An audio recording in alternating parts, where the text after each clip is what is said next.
المرسلين سيدنا ومولانا محمد وعلى آله وصحبه أجمعين رب اشرح لي صدري ويسر لي أمري واحلل عقدة من لساني يفقهوا قولي سبحانك لا علم لنا إلا ما علمتنا إنك أنت العليم الحكيم ولا حول ولا قوة إلا بالله العلي العظيم. السلام عليكم ورحمة الله وبركاته. الفاتحة. أعوذ بالله من الشيطان الرجيم. بسم الله الرحمن الرحيم.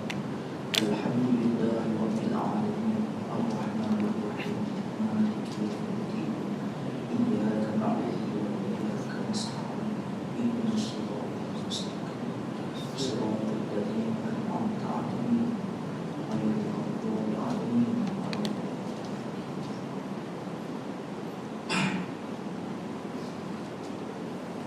Yang dihormati Tuan Nazir, Tuan Imam dan sah pimpinan masjid, yang dimuliakan para ustaz, para ilmuwan, pimpinan masyarakat, tuan-tuan muslimin muslimat yang dirahmati oleh Allah Subhanahu wa taala. Alhamdulillah, syukur kehadirat Allah Subhanahu wa taala.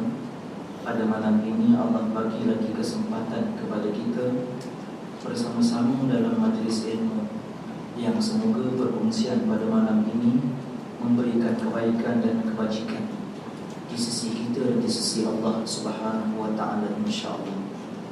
Apa khabar semua tuan-tuan? Alhamdulillah ya. Sihat semua ya. Udara cukup.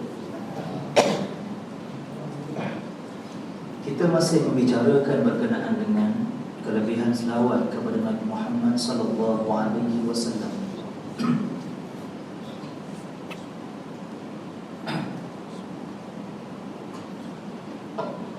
Satu-satunya sunnah yang senang untuk dibuat ialah selawat. Banyak sunnah yang susah, yang payah kita nak buat, seperti berjihad fi sabilillah. Adapun sunnah yang senang, yang boleh kita buat, yang mudah kita buat ialah selawat kepada Nabi Muhammad sallallahu alaihi wasallam. Tatkala nama atau baginda disebut, maka kita terus menyebutkan perkataan sallallahu alaihi wasallam. Satu-satunya ibadah yang Allah suruh kita buat, tapi Allah buat dulu, iaitu selawat itu sendiri. Innallaha wa malaikatahu yusalluna 'alan nabi ya ayyuhalladzina amanu sallu 'alaihi wa sallimu taslima. Allah dulu berselawat kepada Rasulullah sallallahu alaihi wasallam. Kemudian malaikat berselawat pula kepada Rasulullah sallallahu alaihi wasallam. Baru Allah seru kepada orang yang beriman supaya berselawatlah kepada Nabi Muhammad sallallahu alaihi wasallam dengan sebaik-baik selawat. Tuan-tuan sekalian, kita manusia umat Rasulullah ni selawat kepada Rasulullah sallallahu alaihi wasallam kita faham. Ayatnya macamlah biasa kita dengarlah, Allahumma salli ala sayyidina Muhammad ataupun Allahumma salli ala Muhammad. Kita tahulah tu selawat kita pada baginda. Bagaimana selawat daripada malaikat kepada Rasulullah pun sama macam kita. Allahumma salli ala sayyidina Muhammad wa ala alihi wa sahbihi wa barik wa sallim. Macam kita jugalah. Begitulah malaikat selawat kepada Rasulullah. Tapi bagaimana ya Allah tu berselawat kepada Rasulullah sallallahu alaihi wasallam? Macam mana ya Allah tu selawat kepada Rasulullah sallallahu alaihi wasallam? Bagaimana ya? Tuan-tuan boleh bagi tahu? Ada tuan-tuan boleh bagi tahu tak macam mana? Saya bukan tak nak bagi tahu, ustaz, saya baru nak belajar untuk guru saya mati. Ada buat lawak pun. Saya baru nak belajar untuk guru saya mati, sebab tu untuk guru saya tak sempat bagi tahu, ustaz. Tuan-tuan dirahmati oleh Allah Subhanahu wa taala sekalian. Maksud Allah berselawat kepada Nabi sallallahu alaihi wasallam, yang pertama bagaimana agak caranya, wording dia bagaimana? Pertama sekali jawapannya wallahu a'lam. Kita tak tahu Betapalah istimewanya kalimah Allah selawat kepada baginda sallallahu alaihi wasallam. Itu jawapan pertama. Kedua, yang dimaksudkan dengan Allah berselawat kepada Nabi Muhammad sallallahu alaihi wasallam bukan macam kita selawat bagi baginda yang kita faham, tapi caranya Allah memberi jaminan di atas siapa doa kepada Rasulullah, selawat kepada Rasulullah, Allah berselawat, berarti Allah memberi jaminan Rasulullah itu akan dapat berlipat ganda kebaikan dan rahmat daripadanya. Jelas tuan-tuan? Yang ketiga, bagaimana Allah ini berselawat kepada Nabi Muhammad sallallahu alaihi wasallam? Jawapan ialah tak penting nak tahu macam mana Allah selawat kepada baginda sallallahu alaihi wasallam. Apa yang penting kita ni banyak ke sikit selawat kepada Nabi Muhammad sallallahu alaihi wasallam. Saya rasa sudah cukup soalan itu untuk dijawab dengan 3 jawapan tadi. Jelas tuan-tuan? Nabi Muhammad sallallahu alaihi wasallam disayangi oleh sahabatnya luar biasa. Usahakan sunnah yang senang dibuat, yang susah pun mereka boleh buat, seperti serahkan nyawa di jalan Allah. Masya Allah, subhanallah. Sahabat Nabi usahakan sunnah dia buat, bukan sunnah pun yang Nabi buat dia buat. Ustaz, ni first time saya dengar. Adakah yang Nabi buat bukan sunnah? Ya. Tidak semua yang Nabi buat itu adalah sunnah. Seperti yang berkaitan dengan adat makan duduk sambil bersela. Memang adat pada kaum pada waktu itu memang duduk bersela. Maka siapa-siapa yang duduk bersela dikira sebagai tidak sunnah. Tapi sesiapa yang duduk bersela sebab apa? Sebab nak tiru, memang sepanjang sejarah Nabi tak duduk atas kursi, Nabi memang duduk bersela, dapat keberkatan. Sebab itu bukan sunnah. Semua dibicarakan dalam kitab As-Sunnah wal Bid'ah, sunnah dan bid'ah, karangan Syekh Dr. Yusuf Al-Qardawi. Ayuh kita lihat perbezaan sedikit berkenaan dengan kebiasaan Nabi buat berkenaan dengan sunnah yang sebenar Nabi arahkan. Tuan-tuan rahmati Allah Subhanahu wa taala. Mukadimah pada hari ini nak bicara sedikit berkenaan dengan ada perbezaan dengan kebiasaan Nabi dengan sunnah yang Nabi anjurkan. Baik, kata Dr. Yusuf Al-Qardawi, tidak semua yang Nabi buat dikira sebagai sunnah. Sebagai contoh yang berkaitan dengan adat. Secara adatnya pada suatu tempat Nabi lalu satu kawasan, satu jalan.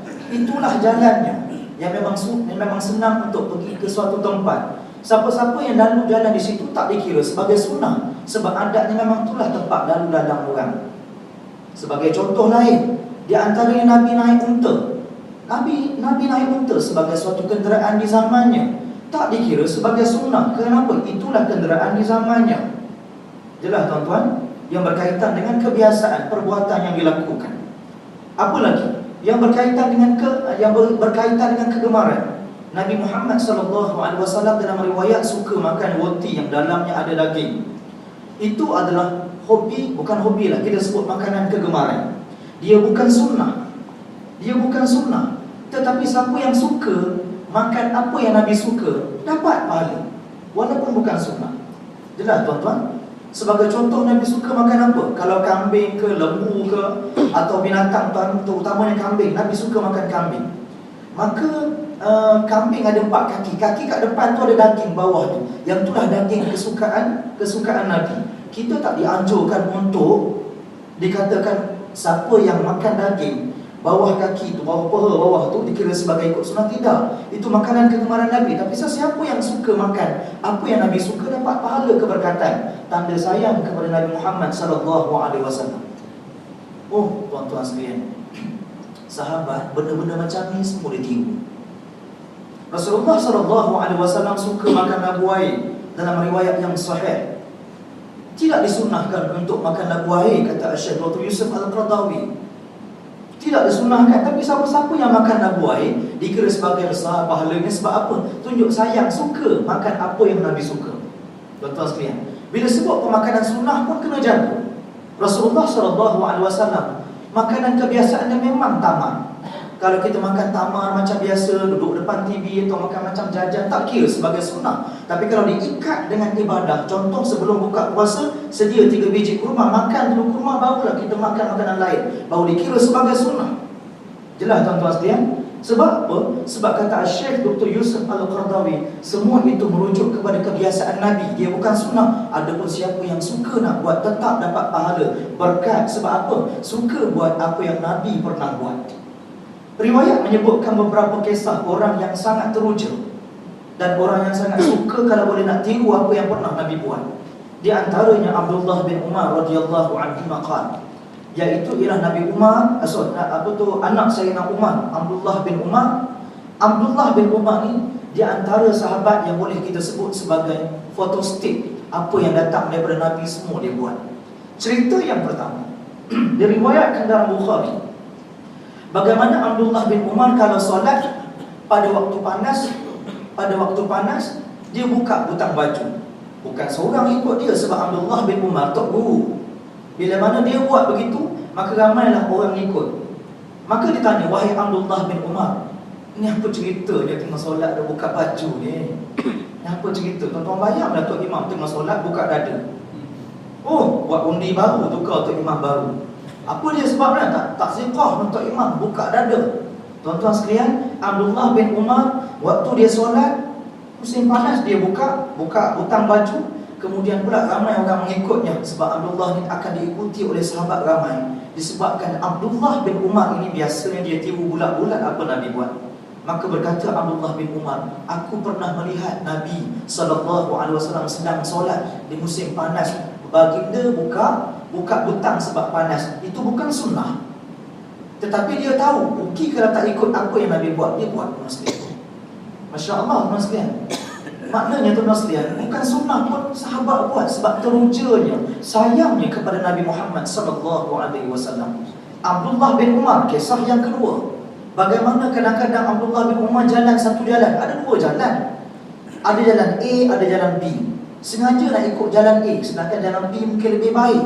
Lalu sahabat-sahabat musafir sama dia bertanya, la ilaha illallah, wahai Abdullah bin Umar, jalan ni kan okey, kenapa nak ikut jalan A lagi? Jalan B dah okey. Kata Abdullah bin Umar, tak kira, sebab sepanjang aku pernah bermusafir dengan Rasulullah dahulu, Nabi pernah lalu kat sini, lalu aku nak lalu jalan ni. Semata-mata nak tiru Nabi, tuan-tuan sekalian. Jalan itu bukannya sunnah, tetapi disebabkan sayang dan terujanya dengan Nabi Muhammad SAW, dia dapat keberkatan pahala. Jelas tuan-tuan. Bagaimana Abdullah bin Umar, kisah yang ketiga, Abdullah bin Umar dan jalan dalam satu kawasan bersama dengan kumpulan musafir. Berhenti satu jalan. Abdullah kata, tunggu sekejap. Abdullah bin Umar turun, dia pergi berak pada satu tempat, dia pergi buang air pada satu tempat, dia balik semula. Sahabat-sahabat lain tanya, wahai Abdullah bin Umar, dia kenapa buang air kat situ? Tempat lain banyak lagi. Jawab Abdullah bin Umar, aku pernah bermusafir bersama Nabi Muhammad SAW. Aku pernah nampak Rasulullah pergi kat situ menunaikan qada hajat, buang air. Sebab tak turun, aku pergi buang air. Saya tak nak faham kerana orang tak ada perasaan nak berak, tiba-tiba nak geran nak berak. Tapi itulah sahabat Nabi SAW. Dia nak buat apa yang pernah Nabi buat. Apakah berak kat situ dikira sunnah? No. Tuan-tuan jangan perlu cari tempat dekat Mekah, dia berak kat situ. Ni siapa ni orang ni? Orang duduk ni dekat Masjid Nabi, kenapa dia berak kat situ? Tidak tuan, itu bukannya sunnah. Tapi itulah sahabat yang nak diceritakan, sahabat Nabi SAW. Seorang sahabat, dia dapat tahu Nabi SAW selepas solat sunat subuh. Selepas solat sunat subuh, belum solat subuh lagi. Selepas solat sunat subuh, baginda baring dulu, beratkan sebelah kanan. Ada haji boleh buat demo depan? Boleh ya? Bagi atas meja saya boleh insyaAllah. Maknanya baring begini, baring. Maka berkata Ibn Hazim, sesungguhnya perbuatan Nabi SAW baring sekejap sebelum nak dirikan solat subuh bersama tunggu sahabat-sahabat datang ke masjid, dikira sebagai sunnah. Berkata Aisyah radhiyallahu anha, bukan sunnah. Sayyidatina Aisyah kata apa? Bukan sunnah. Nabi ni biasa bangun tengah malam, maka dia ambil kesempatan tersebut semasa tunggu sahabat, dia berehat. Berehat itu adat bagi manusia jika penat. Saya tak nak bicara tentang sunnah ke ataupun tidak sunnah, cukup kita nak ambil point dia. Sahabat Nabi SAW tahu Nabi pernah buat macam tu, dia buat. Tuan-tuan rahmatul Allah Subhanahu wa taala sekalian. Itulah Abdullah bin Umar radhiyallahu anhuma yang disebut sebagai orang yang dia buat semua perkara yang datang daripada Nabi Muhammad sallallahu alaihi wasallam. Perkara-perkara ini dan perbahasannya ada sebagaimana yang saya sebutkan pada mukadimah tadi dalam kitab As-Sunnah wal Bid'ah karana Syekh Dr. Yusuf Al-Qaradawi berkenaan dengan sunnah itu sendiri. Tuan-tuan yang dirahmati oleh Allah Subhanahu wa taala, sahabat Nabi sallallahu alaihi wasallam, dia sangat suka kalau Nabi suka, dan dia akan suka apa yang Nabi suka. Dia sangat suka kalau apa yang Nabi suka, dan rasa Allah kecewanya tak dapat untuk nak buat Nabi suka.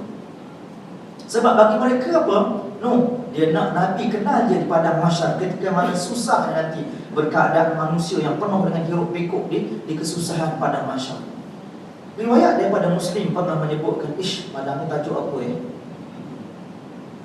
tajuk selawat ya tuan.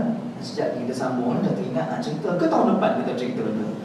Baik riwayat daripada Muslim menyebutkan sahabat Nabi SAW pulang daripada satu angkatan perang, menanglah balik. Dalam perjalanan pulang itu lalu tepi pantai. Lalu tepi pantai bekalan dah habis.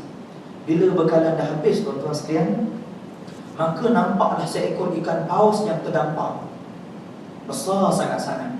Riwayat menyebutkan bahawa biji mata ikan paus itu boleh diduduki oleh para sahabat hampir 20 orang. Sebiji biji mata sahabat Nabi SAW teruja tengok, wow, besarnya ikan paus. Mereka panjat atas ikan tu, duduk hampir 20 orang. Sebiji mata tu duduk hampir 20 orang. Tuan-tuan pernah duduk atas biji mata ikan paus? Tuan-tuan jangan dibuat ya tuan-tuan. Besar tak besar ni, sahabat ni lapar tuan sekalian. Ada yang kata, jangan duk makan dah, sebab kita tak tahu halal ke haram ni. Tak pernah pula dengar cerita Nabi kata boleh makan ikan paus. Tuan-tuan, kemudian sahabat kata apa? Aku tak kira lapar sangat ni, nanti minta ampun lah pada Allah, lapar sangat ni. Makan sikit rupa-rupanya sedap. Apa nak kata tuan-tuan sekalian? Dia ambil 2-3 ekor unta, masuk dalam rangka ikan paus tu, dah tulang tu, masuk dia kutip daging daripada dalam. Dah kenyang-kenyang makan, rasa bersalah ada. Yang tak makan ada juga yang tak makan sebab takut bersalah. Sampai ke Madinah berjumpa dengan Nabi Muhammad SAW. Muka rasa bersalah. Dah panjang dah cerita tentang perang, barulah cerita tentang ikan paus. Ikan paus tu agak-agak sama besar dengan MH370. Pesawat emas tu. Lebih kurang agak-agak ya tu baik. Bila mana dah banyak cerita tentang perang begitu begini, wahai Rasulullah, kami ni malu nak cakap. Sebenarnya kami tadi jumpa ikan paus, entah macam mana kami belasah ikan paus tu, lapar. Bila dah makan teringat pula, kau bagi ke tidak? Nabi SAW pun senyum. Nabi kata, ada tak sikit yang kamu bawa balik? Aku nak rasa. Melompat sahabat tadi. Sahabat kata apa? Dia kata, kalau aku tahu bawa sikit bawa balik tadi. Sebab rasa teruja sangat bila Nabi cakap begitu. Ada tak bawa balik sikit? Aku nak rasa. Sebab Nabi tak pernah rasa ikan paus. Pertama, hukum makan ikan paus halal. Jelas tuan. Keduanya, kita nak ambil manfaat daripada hadis tadi. Itulah sahabat. Dia rasa kalau tahu tadi, Allahu Akbar, bawa balik, nak bagi rasa pada Nabi, sudah tentu Nabi seronok. Itulah sahabat Nabi SAW. Adapun pada malam ni tuan-tuan sekalian, berkenaan dengan selawat kepada Nabi SAW, kelebihan yang ke-8, bersabda Nabi Muhammad SAW, man salla alayya aw sala lil wasilata haqqat alaihi syafa'ati yaumal qiyamah. Hadis sahih. Tuan-tuan sekalian, sunnah yang senang selawat kepada Rasulullah SAW. Yang bukan sunnah pun sahabat buat. Kita tuan-tuan sekalian yang bukan sunnah ni payah sikit lah nak buat tuan-tuan. Maklumlah kita ni tak berapa banyak sangat ilmunya. Kemudian yang sunnah yang senang sebagaimana selawat, kalau tak buat satu kerugian. Kenapa? Kerana Nabi SAW bersabda yang sebagaimana kita sebutkan tadi, siapa yang berselawat kepadaku, yang bererti mohon aku dapat limpahan rahmat daripada Allah, haqqat alaihi syafa'ati yaumal qiyamah, dia pasti akan dapat syafaat aku hari kiamat. Tuan-tuan sekalian, ada perkara yang sangat istimewa di hari akhirat nanti, ialah syafaat Nabi. Dua perkara yang sangat hebat. yang sangat kita harapkan. Pertama, rahmat daripada Allah. Kedua, syafaat Nabi. Itu je, yang lain tak ada. Dua tu saja tuan-tuan sekalian, yang lain tak ada. Dua tu saja tuan-tuan sekalian, yang lain tak ada. Ketika mana umat manusia duduk dalam lebih kurang 40 tahun ikut tahun kiraan padang mahsyar di hari akhirat, ikut tahun akhirat, 40 tahun duduk berkumpul-kumpul. Semua kita duduk. Start umat dalam zaman Nabi Adam AS sampai umat terakhir Nabi Muhammad SAW, dah duduk 40 tahun di padang mahsyar, baru perasan, kita ni berdiri lama ni buat apa baru perasan. Lalu masa itulah mula bergerak mencari-cari Nabi masing-masing. Waktu itulah berjumpa dengan Nabi ni, kita riwayat menyebutkan kita jumpa dengan Nabi, minta Nabi-Nabi yang lain macam mana nak beritahu kepada Allah. Mulakanlah majlis besar ni, mulakanlah majlis besar. Bila nak mula dah lama tersiksa 40 tahun berdiri itu, menanti itu satu penyiksaan. Betul tuan-tuan? Tuan-tuan tak pernah meminang, lama tak dapat jawapan, menanti satu penyiksaan. Betul tuan-tuan? Kadang-kadang tanya tak dapat jawapan tuan-tuan. Sebab tu kita sebut senang saja bila seorang lelaki nak pinang perempuan tu diam. Sebab tu dalam syarak disebut apa? Dalam ulama disebut sebagai apa? As-sukut alamatu ar-ridha. Kalau sekiranya dia diam, dia tu tanda dia nak, tak payah tunggu lama sangatlah. Tuan-tuan sekalian, ada ulama sebutkan bahawa bila pergi pinang budak perempuan tu tak balas, tak jawab, tapi air matanya meleleh, air matanya mengalir. Pinang kalau kata tak nak, cakap tak nak, tapi dia tak cakap, tapi meleleh air matanya. Meleleh air matanya. Nak ke tak nak ni, dia tak kata nak, dia tak kata tak nak. Ni siapa mahasiswa kat sini? Ni fatwa ni. Baik, meleleh air mata.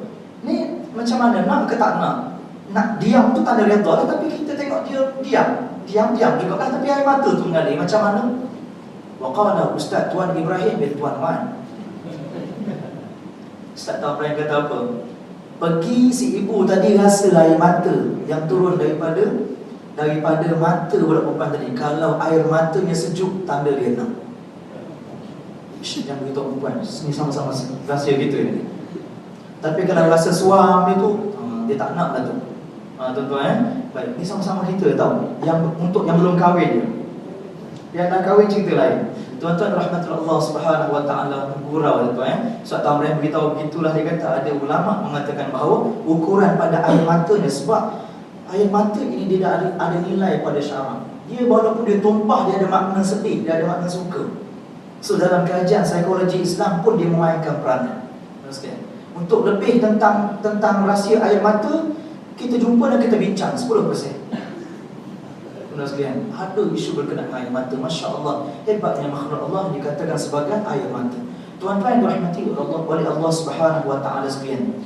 Kembali balik kepada yang disebutkan di hari kiamat nanti, ketika mana huru-hara nak minta supaya Nabi mana yang boleh nak bawakan hajat kita, supaya Allah mulakanlah cepat untuk melangkah di padang mahsyar. Maka pada waktu itu semua Nabi kata, syafaat kubra itu ada pada umat Muhammad. Umat Muhammad lah kena minta kepada Nabi-Nya. Lalu umat Muhammad pun berbondong-bondong, berkumpulan pergi minta, wahai Rasulullah, tolonglah kami wahai Rasulullah, dan umat di belakang ini wahai Rasulullah, mohonlah kepada Allah, mulakanlah majlis besar. Lalu Nabi SAW pun menghadap Allah Subhanahu wa taala. Dalam hadis disebutkan bahawa, kata Rasulullah, aku berdoa sesungguh-sungguhnya dengan doa yang tak pernah pun aku lafazkan di dunia. Aku bermunajat sesungguh-sungguhnya kepada Allah, sungguh-sungguh munajat, doa sungguh-sungguh doa. Yang mana doa itu aku tak pernah minta waktu di dunia. Dan boleh jadi itulah doanya yang Rasulullah SAW simpan, tak guna untuk dekat dunia ini. Yang pernah kita sebutkan hadis sebelum daripada ini, setiap Nabi itu ada satu doa yang makbul. Ingat tuan-tuan? Setiap Nabi itu ada satu doa yang makbul. Maka semua Nabi itu guna pakai doa yang Allah bagi peruntukan, satu doa yang maha makbul itu. Kecuali aku, kata Nabi SAW, aku belum guna lagi. Tapi aku nak gunakan doa itu ketika mana berada di di hari kiamat untuk memberi syafaat kepada umatku. Tuan-tuan yang dirahmati oleh Allah Subhanahu wa ta'ala, boleh jadi itulah kod doa ni. Maka bila mana Nabi munajat sungguh-sungguh kepada Allah, maka Allah berkata kepada Rasulullah sallallahu alaihi wasallam, irfa' ra'saka ya habibi, irfa' ra'saka ya Muhammad, angkatlah kepada engkau wahai Muhammad, pada hari ini aku terima munajatmu wahai Muhammad. Maka setelah bangkit saja, barulah bermula majlis hisab, baru nak mula tuan sekalian. Panjang lagi jalannya. Tuan-tuan yang berahmati oleh Allah Subhanahu wa ta'ala sekalian, martabat dan darajat syurga seseorang itu adalah bergantung kepada banyak mana dia selawat kepada Nabi Muhammad sallallahu alaihi wasallam. Beriman dah, tapi martabat syurga itu ada perbezaannya. Ada syurga mungkin orang syurganya biasa-biasa. Ada syurganya sederhana, ada orang luar biasa. Lalu yang syurga yang biasa-biasa akan tanya, kenapa syurga dia lebih hebat daripada aku? Ni mafhum daripada hadis. Maka berkatalah malaikat, dia hebat syurganya disebabkan dia lebih banyak selawat daripada engkau di dunia dahulu. Ahli syurga martabat dia tak sama tuan-tuan, kerana ada kurang dan lebihnya selawat kepada Nabi Muhammad sallallahu alaihi wasallam. Cerita tentang ahli syurga ni tuan-tuan sekalian, apa yang ada dekat syurga pasti takkan sama dekat dunia. Nabi duduk dekat dunia, ciri-ciri ahli syurga tu dah ada. Sebagaimana disebutkan dalam riwayat yang sahih, Nabi peluh dia kalau jatuh bagaikan mutiara. Sebab tu berebut sahabat nak sambut. Sebab peluh kita, peluh sahabat, kemudian pula peluh orang biasa, tak jadi ni mutiara. Ni peluh yang jatuh tu yang sahabat dulu berebut-rebut nak tangkap, sebab dia bagaikan mutiara.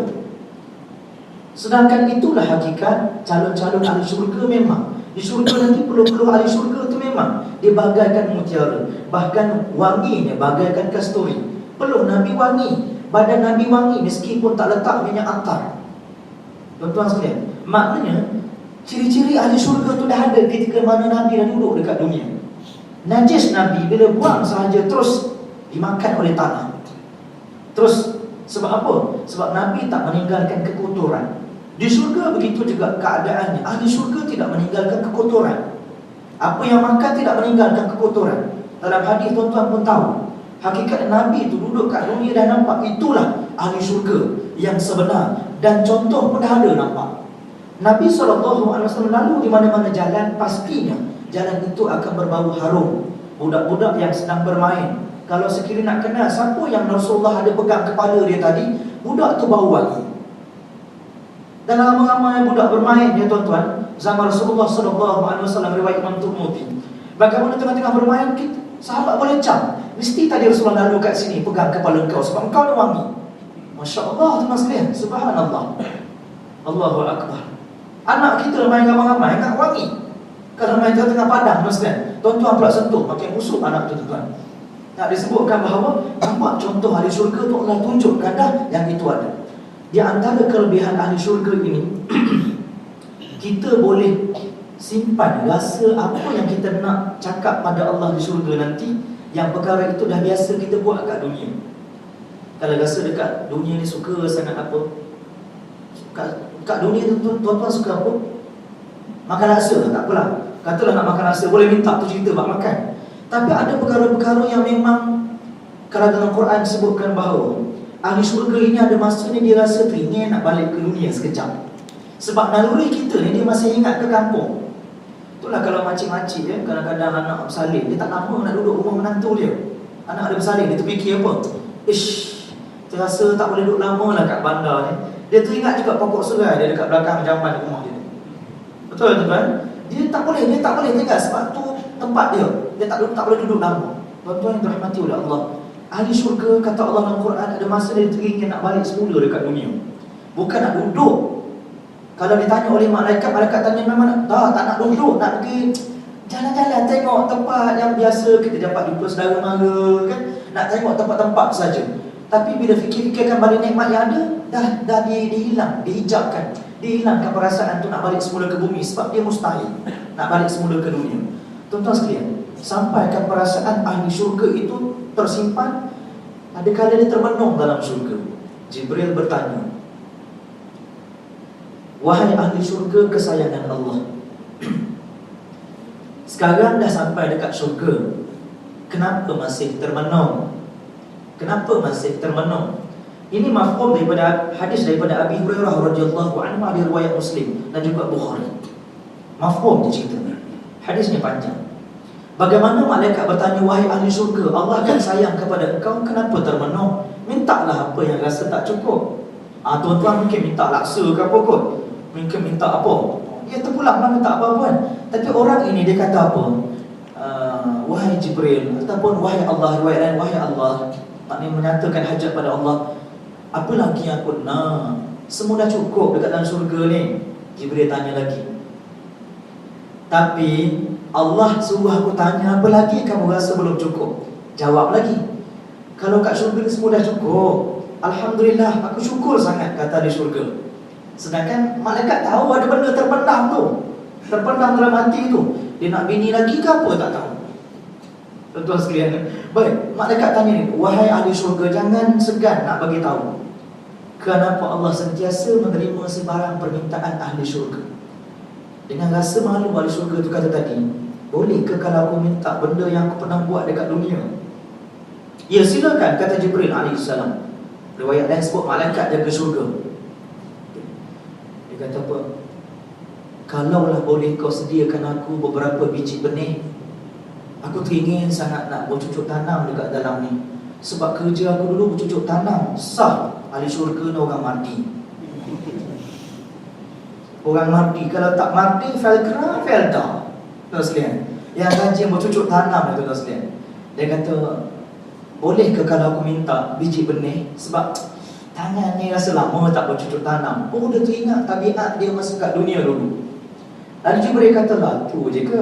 Baik, bagi biji benih. Jibril nampak, dia tengok daripada jauh. Teruja sungguh orang tersebut. Dia pergi gali tanah dekat mana? Dia gali tanah dekat dalam syurga. Tanah dalam syurga tak sama lah macam kita faham tanah dekat dunia. Duk gali teruja sungguh, dia nak bercucuk tanam. Kemudian dia tanam biji benih dalam keadaan segera ataupun sekelip mata saya tumbuh, membesar dan jadilah buah yang sangat masak, ranum dan sebagainya. Maka tu duduklah di syurga tadi. Lalu Jibril berkata, itulah anak Adam, dah ada nikmat depan mata masih tak cukup. Secara umum lah, mafhum senang kita nak faham. Tuan-tuan sekalian, bila nampak buah tu besar tu, dia pun duduk, siapa nak makan? Tapi Allah tetap je melayan kehendak orang yang bernama ahli syurga. Adapun kat syurga, nak cerita lebih pun kita belum masuk lagi. Cuma kita cerita je lah apa yang pernah Nabi Muhammad SAW ceritakan. Sebagai rasa teringin nak syurga, walaupun degil, nakal, banyak maksiat, tuan-tuan sekalian, syurga tetap juga nak, tuan-tuan. Berbalik kepada dekat dunia pada hari ini, macam-macam musibah satu persatu tak habis-habis datang lagi, tuan-tuan. Tuan-tuan sekalian, udara dah macam tak ada yang segar dah. Balik kampung pun kelabu. Kalau dulu balik kampung segar sebab dah dapat udara segar, sekarang ni kampung kelabu, penuh jerebu. Isu jerebu tak habis-habis, tuan-tuan sekalian. Dah berapa lama dah kita sedut udara yang tidak baik.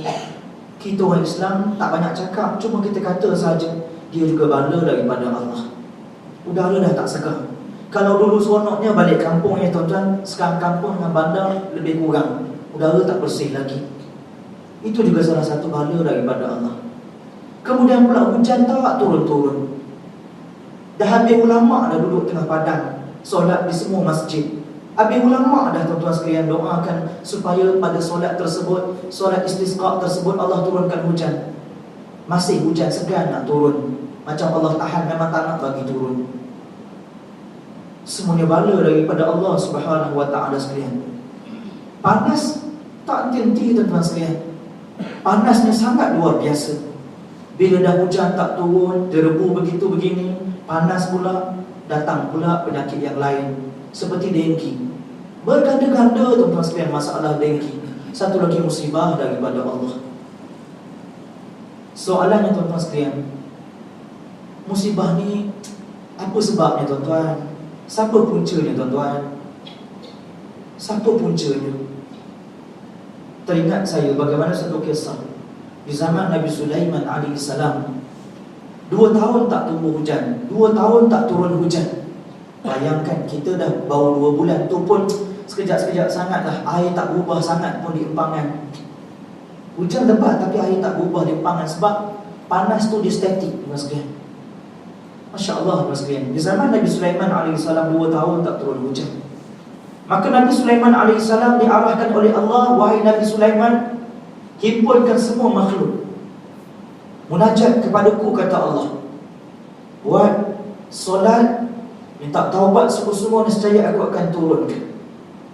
Wa ajma'a min insihi wa jannihi wal hayawanati hatta al hasyarat.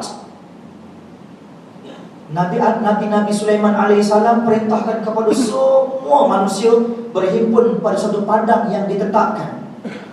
Datanglah manusia daripada jauh, datanglah bawa macam-macam binatang lain, binatang pun bawa. Min insihi, jin pun turun daripada langit, turun daripada angkasa. Ifrit pun turun, tahu takut, turun. Nak juga hujan, turun. Berhimpunlah semua. Hatta al-hasyarat, termasuk serangga-serangga, semua berbaris. Sedang nak sibuk-sibuk bersedia untuk tunaikan hajat, mohon hajat daripada Allah, untuk bermunajat pada Allah. Ya Allah, bukan sedikit makhluknya. Bayangkan padang yang luas itu dipenuhi dengan makhluk di zaman Nabi Sulaiman alaihissalam. Berbagai-bagai jenis makhluk Allah, jin, manusia, binatang, termasuk serangga. Dalam sedang nak berbaris-baris, nak beratur, nak bentang-bentang sejadah agak-agaknya, Nabi Sulaiman AS ternampak seekor semut. Yang semut ni tak peduli orang. Dia tak peduli kalau mungkin dia nak dipijak oleh makhluk yang lebih besar daripada dia ke. Dia buat tak ingat. Jalan seekor, seorang diri jalan. Nabi Sulaiman pandang daripada jauh. Semut tadi naik di atas batu. Daripada atas batu tadi, semut tadi angkat tangan. Kalau kita fahamkan tanganlah sebab kaki di depan, tangan. Apa kata semut tadi? Orang lain tengah sibuk lagi untuk bentang sejadah ni, apa, duduk bersedia untuk solat bersama dengan Nabi Sulaiman AS. Tapi semut tadi dia naik atas batu. Apa kata semut tadi? Wahai Allah, sekiranya hujan tak turun disebabkan Engkau murka kepada kami, wahai Allah, aku tak salah, wahai Allah. Yang salah manusia, wahai Allah. Kami makhluk yang kerdil ini tak salah, wahai Allah. Dia menangis, menangis. Nabi Sulaiman cukup terharu dengan doa si semut tadi. Wahai Allah, yang buat salah jin, manusia, wahai Allah. Kami tak buat salah, wahai Allah. Kenapa kami kena, wahai Allah? Dia menangis sungguh-sungguh, sekali. Dah habis dia bermunajat, terdiam Nabi Sulaiman AS. Turunlah semut daripada batu tadi, jalan pulang. Dia tak join solat jemaah tadi. Kata Nabi Sulaiman AS, sesiapa yang dah lama datang ke, yang baru datang ke, balik semua. Lalu orang yang baru datang kata apa? Wahai Nabi Sulaiman, jauh tu kami datang, takkan tiba-tiba balik, kata Nabi Sulaiman. Jin baru turun, balik semula. Kenapa pula ni?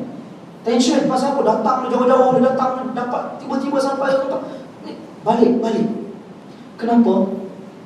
Jawab Nabi Sulaiman AS, demi Allah, aku yakin sangat-sangat Allah dengar doa semut tadi.